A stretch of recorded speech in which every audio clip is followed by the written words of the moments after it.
오늘 여러분께 소개해드릴 사연은 정말 충격적입니다. 70대 중반의 한 여성분의 이야기인데요. 평생을 성실하게 살아오시며 품위 있는 노후를 준비하셨던 분이 어느 날부터 주변 사람들의 진짜 모습을 하나둘씩 보게 되셨다고 합니다. 특히 가족 중에서도 믿을 수 없는 일이 벌어졌다는데요. 그것도 가장 슬프고 힘든 순간에 말이죠. 그리고 평소 신사적이고 교양 있어 보이던 사람이 단돈 몇천 원 때문에 보여준 충격적인 모습들.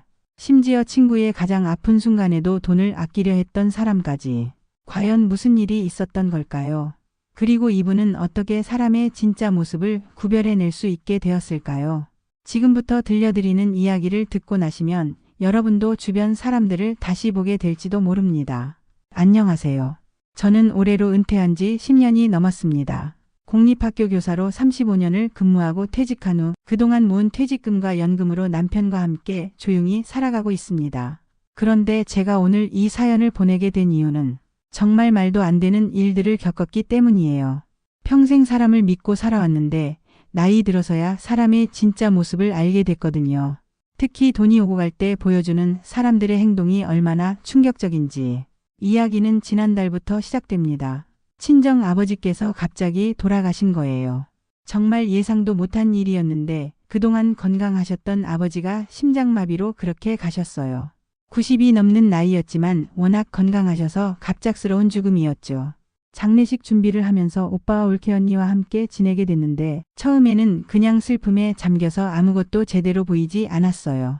아버지를 잃은 슬픔이 너무 커서 다른 건 생각할 겨를이 없었거든요. 장례식장은 3일장으로 정했고 상주는 당연히 장남인 오빠가 맡았어요. 그런데 첫날부터 뭔가 이상한 일들이 벌어지기 시작했어요. 장례식장에 조문객들이 오시면서 음식을 추가로 주문해야 하는 상황이 생겼어요. 생각보다 많은 분들이 와주셔서 준비한 음식이 부족했거든요. 그런데 상주인 오빠가 저한테 와서 하는 말이 야, 미안한데 카드 좀 빌려줘. 나 카드를 집에 놓고 왔어. 처음에는 급작스러운 상황이니까 그럴 수도 있다고 생각했어요. 아버지가 갑자기 돌아가시는 바람에 정신없이 나오느라 깜빡했을 수도 있잖아요. 현금도 없어? 응, 지갑도 급하게 나오느라고. 잠깐만 빌려줘. 그래서 제 카드로 필요한 것들 추가 주문했어요.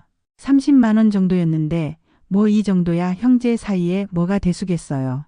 그런데 둘째 날도 똑같은 일이 반복되더라고요. 장례용품을 주문해야 하는데 또 올케 언니가 와서 고모 10만 원만 빨리 줘봐요. 저거 결제해야 돼요. 그때도 별 생각 없이 현금을 줬어요. 장례식장에서 급한 상황인데 뭘 못 도와주겠어요.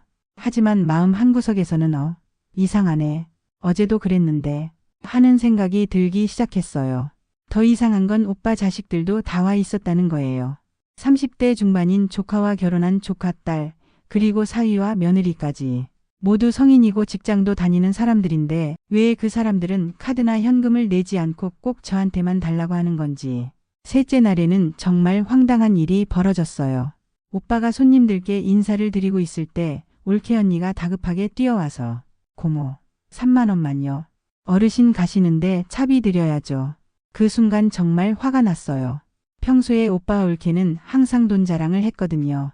우리 아파트 값이 2배로 올랐다. 아들이 이번에 보너스 받았다. 이런 식으로요.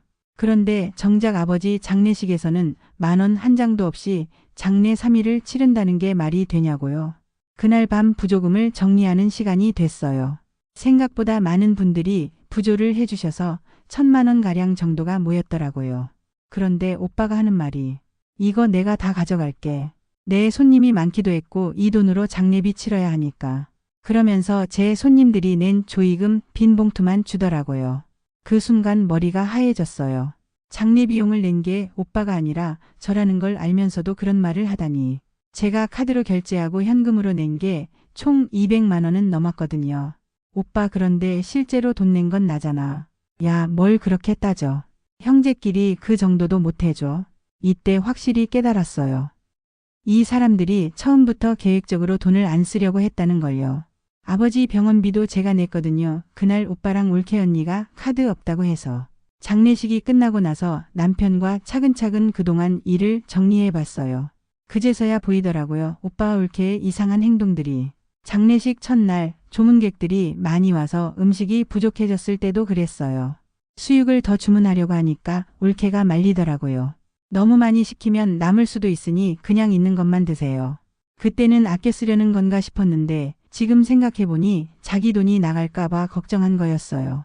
제 돈으로 주문하면서도 양을 줄이려고 했던 거죠. 둘째 날에는 더 노골적이었어요. 제 친구들이 와서 술을 좀 많이 마셨는데 올케가 와서 눈치를 주더라고요. 고모 술이 좀 부족한 것 같은데 고모 손님들이 너무 많이 드시네요. 그러면서 슬쩍 술 주문을 줄이라는 눈치를 주는 거예요. 제 돈으로 사는 것도 모자라서 제 손님들이 마시는 것까지 막으려 하다니. 내가 장례식장에서 있었던 일들을 말하며 속상해하니까 남편이 형님네 원래 그런 거 몰랐었어? 난 당신도 알고 있는 줄 알았는데. 뭘? 원래 그랬다는 거야? 장인어른 모시고 외식할 때도 주로 장인어른이 밥값 계산하셨고 형님은 계산할 때만 되면 담배 피러 먼저 나가 버리시고. 몰랐어? 당신 아니면 장인어른이 주로 밥값 계산했던 거. 난 다 보이던데. 앞불사. 전 왜 그동안 인지하지 못했을까요? 가족끼리라 제가 살 때도 있었고 계산 끝났다고 하면 당연히 오빠네가 한 줄 알았는데 아버지께서 하신 거였다니. 당신이 너무 착해서 이용당하는 거야. 앞으로는 조심해야 해. 그때 깨달았어요. 가족이라고 해서 다 믿을 수 있는 건 아니라는 걸요. 오히려 가족이기 때문에 더 당연하게 생각하고 더 뻔뻔하게 행동할 수 있다는 걸 알게 됐어요.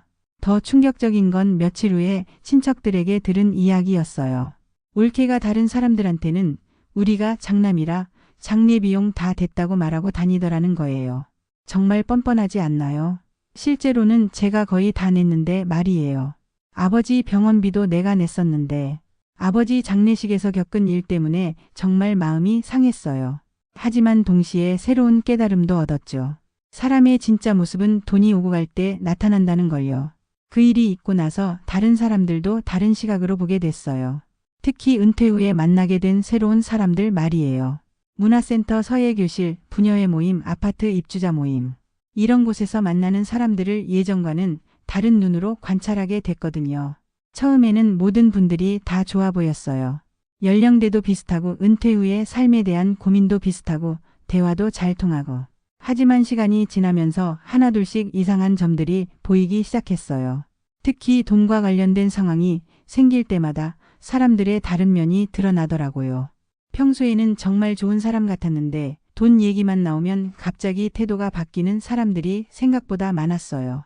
처음에는 제가 너무 예민해진 건가 싶었어요. 아버지 장례식 때 받은 충격 때문에 모든 사람을 의심하게 된 건 아닌가 하는 생각도 들었고요. 하지만 시간이 지날수록 제 관찰이 맞다는 걸 확신하게 됐어요. 그런 관찰을 하던 중에 정말 충격적인 일을 겪었어요. 문화센터 서예교실에서 만난 김영감님이라는 분과 있었던 일이에요. 김 영감님은 정말 신사적이고 교양 있어 보이는 분이었어요. 70대 중반인데도 옷차림이 깔끔하고 말씨도 점잖고 항상 다른 사람들을 배려하는 것 같았거든요. 서예 실력도 좋으셔서 선생님께서도 자주 칭찬하실 정도였어요. 김 선생님은 정말 품격이 있으세요. 다른 분들도 김 영감님을 존경하는 분위기였어요. 그래서 저도 좋은 인상을 가지고 있었죠. 어느 날 서예 교실이 끝나고 4명이 함께 근처 식당에 가서 식사를 하기로 했어요. 저 김 영감님 그리고 다른 여성분 2분이었죠. 김 영감님이 차를 가져오셨다고 해서 함께 타고 가기로 했어요. 제가 차로 모시고 가겠습니다. 다 같이 가면 더 즐겁죠. 정말 신사적인 제안이었어요. 그래서 모두 고마워하면서 차에 탔죠. 그런데 식당 근처에 도착해서 주차를 하는데 김 영감님이 공영주차장을 지나쳐서 다른 식당 앞에 차를 세우는 거예요. 여기는 다른 식당 주차장인데요. 제가 이렇게 말했더니 김 영감님이 대답하시는 게 괜찮아요, 괜찮아. 잠깐만 세워두는 건데 뭐. 그래도 공영주차장이 바로 저기 있잖아요. 그리고 여기는 식당 손님들이 이용해야 할 텐데. 아니에요. 상관없어요. 주차비 2,000원 뭐하러 헛돈 써요. 그때 김 영감님의 표정이 갑자기 변했어요. 평소에 온화한 모습이 아니라 약간 짜증스러운 표정이었어요. 다른 분들도 어색해하는 분위기였지만 김 영감님이 워낙 강하게 우기시니까 어쩔 수 없이 내렸어요. 마음이 정말 불편했지만 뭐라고 할 수도 없었고요. 식당에 가서 앉아 있는데 30분 정도 지나서 아까 그 식당 사장님한테서 전화가 왔어요. 죄송한데요. 차 좀 빼주시겠어요? 손님들이 주차할 곳이 없어서요. 정말 공손하고 예의 바르게 말씀하시는데 김 영감님 반응이 정말 가관이었어요. 지금 멀리 있어서 못 가요. 기다리세요. 그러고는 전화를 뚝 끊더니 아무렇지도 않게 식사를 계속하는 거예요. 저는 그 모습을 보면서 정말 충격을 받았어요. 주차비 2,000원을 아끼려고 저렇게 몰상식한 행동을 하다니.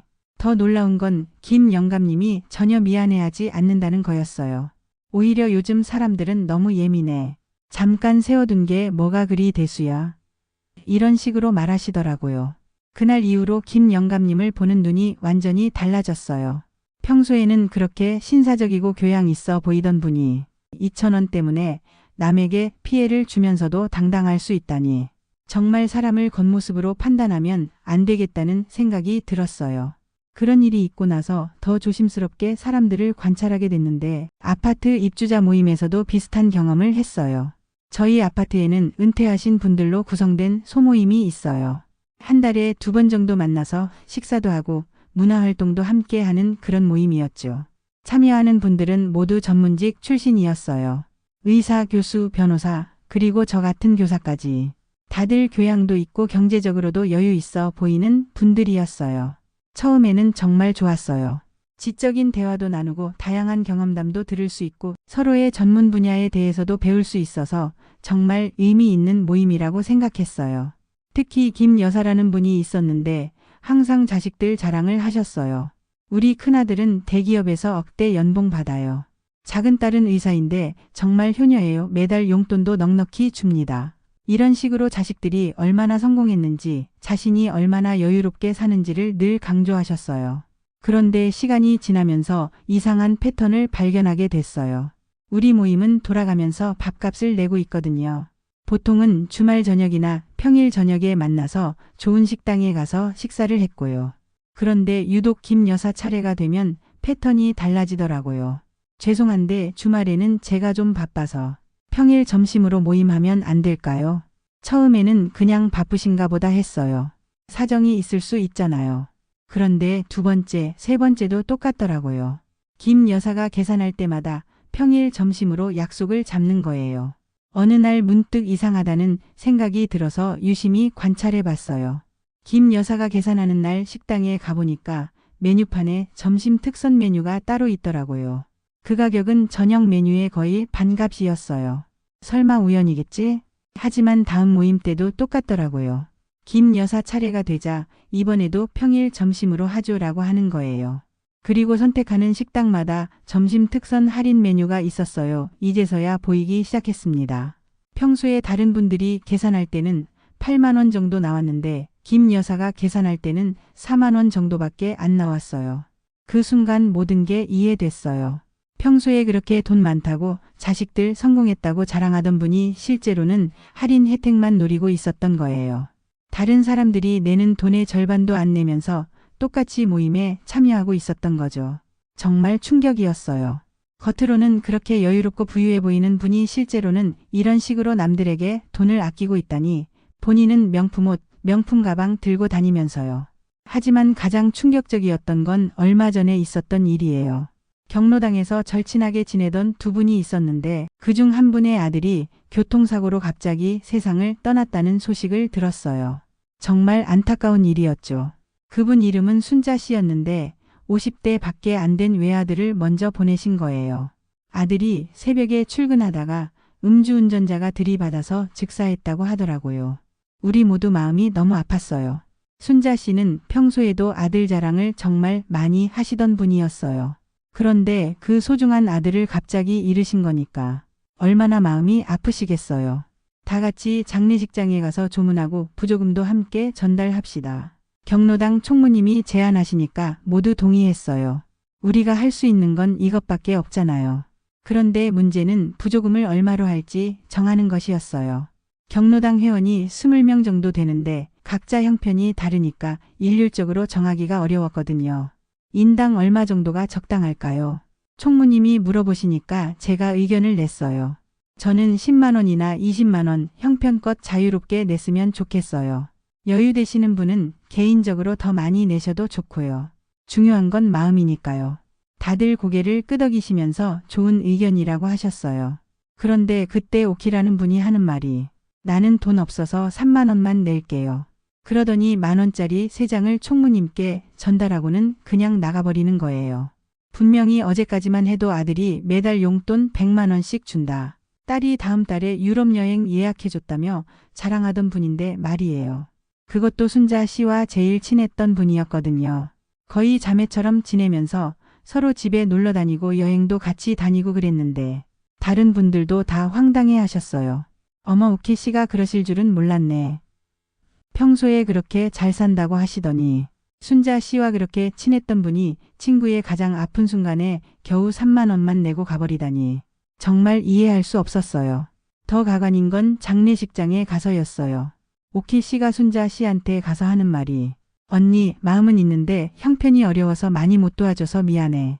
그러면서 눈물까지 흘리는 거예요. 연기라는 걸 다 아는데도 순자 씨는 고마워. 마음만으로도 고마워라고 하시더라고요. 그 모습을 보면서 정말 화가 났어요. 평소에는 자식들이 성공했다고 자랑하면서 친구의 상중에는 인색하게 굴다니. 그것도 가장 친한 친구인데 말이에요. 나중에 다른 분들과 이야기해보니 비슷한 생각을 하고 계시더라고요. 오키 씨가 원래 그런 분이었나. 명품백 자랑이나 하지 말던가. 평소에는 그렇게 안 보였는데 결국 우리가 내린 결론은 이거였어요. 돈 앞에서는 평소의 가면이 벗겨진다는 것. 아무리 친한 사이라고 해도 돈이 오고 갈 때는 본성이 드러난다는 거였죠. 이런 일들을 겪으면서 저는 사람을 보는 새로운 기준을 갖게 됐어요. 특히 돈과 관련된 상황에서 그 사람이 어떤 행동을 보이는지를 유심히 관찰하게 됐죠. 진짜 좋은 사람과 그렇지 않은 사람의 차이가 확실히 있더라고요. 먼저 나쁜 사람들의 특징을 말씀드리면 첫째로 작은 돈을 아끼려고 남에게 피해를 주는 사람들이에요. 김 영감님처럼 2,000원 주차비 때문에 남의 식당에 피해를 주면서도 당당한 사람들 말이에요. 둘째는 자기가 돈 낼 차례만 되면 핑계를 대는 사람들. 김 여사처럼 할인 혜택만 노리면서 평등하게 부담하지 않는 사람들이죠. 셋째는 슬픈 일에도 돈을 아끼는 사람들. 오키처럼 친구의 상중에도 인색한 모습을 보이는 사람들이에요. 넷째는 평소에 돈 자랑만 하면서 정작 쓸 때는 인색한 사람들. 이런 사람들은 대부분 허세를 부리는 경우가 많아요. 반대로 진짜 좋은 사람들도 있었어요. 같은 아파트에 사시는 정 여사님 같은 분이죠. 정 여사님은 평소에 자식 자랑이나 돈 자랑을 한 번도 안 하세요. 조용하고 겸손하신 분인데 정작 어려운 사람이 있으면 진심으로 도우려고 하세요. 제가 무릎 수술비 때문에 고민한다고 했을 때도 언니 급하시면 제가 얼마든지 도와드릴 수 있어요. 건강이 우선이에요. 돈은 나중에 천천히 갚으시면 돼요. 이런 식으로 말씀하시더라고요. 조건도 없고 이자도 없고 그냥 순수하게 도우려는 마음이었어요. 결국 저는 그분한테 돈을 빌리지 않았어요. 왜냐하면 진짜 좋은 사람한테는 폐를 끼치고 싶지 않았거든요. 오히려 그런 분들을 보호하고 싶어져요. 또 다른 좋은 분은 문화센터에서 만난 박 선생님이에요. 퇴직한 교수님인데 정말 학자다운 품격이 있으시면서도 인간적으로도 따뜻하세요. 어느 날 문화센터에서 어려운 이웃을 돕자는 모금 활동이 있었는데 박 선생님이 제일 먼저 나서시더라고요. 이럴 때 도와야 하는 거 아니겠습니까? 우리가 여유 있을 때 나눠야죠. 그러시면서 다른 사람들 눈치도 안 보시고 바로 큰 금액을 내시더라고요. 진심으로 돕고 싶어 하는 마음이 느껴졌어요. 이런 분들을 보면서 깨달은 게 있어요. 진짜 여유 있는 사람과 가짜로 꾸미는 사람의 차이를 확실히 알게 됐거든요. 진짜 여유 있는 사람들은 자랑하지 않아요. 조용하게 살면서도 필요할 때는 주저없이 도와주죠. 반면에 가짜로 꾸미는 사람들은 평소에 자랑만 하고 정작 돈이 나갈 때는 온갖 핑계를 대요. 그런데 얼마 전에 정말 예상치 못한 일이 있었어요. 아버지 장례식 이후로 거리를 두고 지내던 오빠가 갑자기 전화를 한 거예요. 영희야, 요새 왜 연락이 없어? 목소리가 어딘가 어색하더라고요. 평소보다 조심스러운 톤이었어요. 그냥 바빠서. 사실 바쁜 게 아니라 연락하고 싶지 않았던 거였지만 굳이 그렇게 말할 필요는 없잖아요. 아버지 장례식 때도 고생 많이 했는데 우리 가족끼리 왜 이래? 추석도 다가오는데 그 말을 들으니까 정말 황당했어요. 자기들이 어떻게 했는지는 기억 안 나나 봐요. 오빠 그때 일 기억 안 나? 무슨 일? 아, 그때 급해서 카드 좀 빌렸던 거. 그거 가지고 그러는 거야? 카드 좀 빌린 게 아니라는 걸 뻔히 아는데도 그런 식으로 말하는 게 정말 뻔뻔하더라고요. 카드 좀 빌린 게 아니라 장례 3일 내내 돈 10,000원 한 장 안 썼잖아. 야, 그게 뭐 대수라고. 형제끼리 그 정도는 속이 너무 좁은 거 아니야? 그 순간 확실히 알았어요. 이 사람은 자기가 잘못했다는 생각이 전혀 없구나. 오히려 제가 작은 일에 연연한다고 생각하고 있구나. 오빠는 정말 잘못했다고 생각 안 해? 상주가 장례식에서 돈 한 푼 안 쓰고 다 동생한테 시킨 게 당연하다고 생각해? 형제끼리 그런 걸 따지면 어떻게 해? 정말 어이가 없었어요. 잘못을 지적하면 오히려 제가 이상한 사람 취급을 하는 거예요. 오빠 당분간은 연락하지 마. 그러고는 전화를 끊었어요. 남편이 옆에서 듣고 있다가 당신이 맞아. 사과도 없이 오히려 화를 내다니. 정말 뻔뻔하네. 맞지? 나만 이상하게 생각하는 게 아니지? 남편의 지지를 받으니까 마음이 좀 편해졌어요. 제가 너무 예민하게 반응하는 건 아닌가 싶었는데 남편도 오빠의 행동이 잘못됐다고 하니까 안심이 됐거든요. 지금은 오빠네와 완전히 연락을 끊고 지내고 있어요. 명절에도 따로 보내고 가족 모임도 참석하지 않아요. 처음에는 좀 서운했지만 지금은 오히려 편해요. 불편한 관계를 억지로 유지할 필요가 없다는 걸 깨달았거든요. 그리고 무엇보다 확실히 알았어요. 가족이라고 해서 무조건 좋은 건 아니라는 걸요. 혈연이라는 이유만으로 나쁜 행동을 용서하고 넘어갈 필요는 없다는 것도 깨달았고요. 올케도 몇 번 전화를 했었는데 저는 받지 않았어요. 진심으로 잘못을 인정하고 사과하기 전까지는 관계를 회복할 생각이 없어요. 이제 저는 새로운 다짐을 했어요. 앞으로는 사람을 볼 때 혈연이나 예정에 얽매이지 않고 그 사람의 현재 행동으로 판단하겠다고요. 특히 돈과 관련된 상황에서 보여주는 모습을 가장 중요하게 보기로 했어요. 왜냐하면 돈 앞에서는 정말 그 사람의 본성이 드러나거든요. 평소에 아무리 좋은 말을 해도 돈이 오고 갈 때의 행동이 그 사람의 진짜 모습이라는 걸 확실히 깨달았어요. 지금 함께 지내는 분들은 모두 진심으로 서로를 배려하고 돈 때문에 갈등이 생기지 않아요. 얼마 전에는 우리 모임에서 어려운 이웃을 도우자는 얘기가 나왔는데 모든 분들이 흔쾌히 동참하셨어요. 누구 하나 핑계 대거나 회피하는 사람이 없었어요. 이럴 때 도와야 하는 거 아니겠어요? 이런 대화를 나누면서 이분들이 진짜 좋은 사람들이구나 싶었어요. 노후에는 정말 소중한 사람들과만 시간을 보내야 해요. 가짜 관계에 에너지를 낭비할 시간이 없거든요. 그리고 무엇보다 제가 힘들게 모은 돈을 지키는 것도 중요하다는 걸 깨달았습니다. 지금 저는 예전보다 훨씬 행복하게 살고 있어요. 비록 만나는 사람의 수는 줄었지만 진짜 마음을 나눌 수 있는 사람들과 함께하니까 훨씬 의미 있고 편하네요. 그리고 이런 경험을 통해서 얻은 가장 큰 교훈은 이거예요. 사람 만나면 돈 쓸 때를 봐라. 정말 맞는 말이에요. 돈 앞에서 그 사람의 진짜 인성이 다 드러나거든요. 앞으로도 이 원칙을 지키면서 살아갈 거예요. 그리고 젊은 분들에게도 이 말씀을 꼭 드리고 싶어요. 사람을 판단할 때 말이 아니라 행동을, 특히 돈과 관련된 행동을 보라고요. 그러면 많은 실망과 상처를 피할 수 있을 거예요. 정말 현실적이면서도 많은 것을 생각하게 하는 이야기였습니다. 이분의 경험을 들으면서 사람 만나면 돈 쓸 때를 바라는 말이 얼마나 정확한 표현인지 새삼 느끼게 됩니다. 특히 시니어 분들께는 이런 지혜가 더욱 필요할 것 같아요. 노후 자금이 있다는 이유로 접근하는 사람들, 가족이라는 이름으로 당연하게 부담을 지우려는 사람들, 평소에는 부자인 척하면서 정작 낼 때는 온갖 핑계를 대는 사람들. 이런 사람들의 본성을 미리 파악한다면 불필요한 상처와 손실을 피할 수 있겠죠. 하지만 이분이 보여주신 것처럼 명확한 기준을 세우고 진짜 좋은 사람들과만 관계를 유지한다면 노후의 인간관계가 오히려 더 풍요로워질 수 있습니다. 가족이라는 이유만으로 나쁜 행동을 용인할 필요도 없고 진정한 관계는 혈연이 아니라 서로에 대한 존중과 배려에서 나온다는 것도 깨닫게 됩니다. 여러분도 주변 사람들을 다시 한번 관찰해 보세요. 때로는 관계를 정리하는 용기도 필요해요. 그래야 진짜 소중한 사람들과 더 깊고 의미 있는 시간을 보낼 수 있거든요.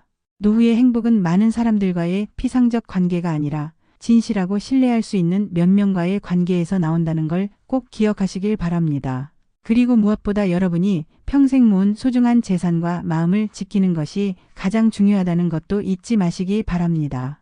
지금부터가 진짜 인생입니다. 오늘도 한 송이의 마음꽃이 당신 마음에도 피어나길 바라며 함께 걷는 이 길에 당신을 초대합니다. 지금까지 인생동행이었습니다. 감사합니다.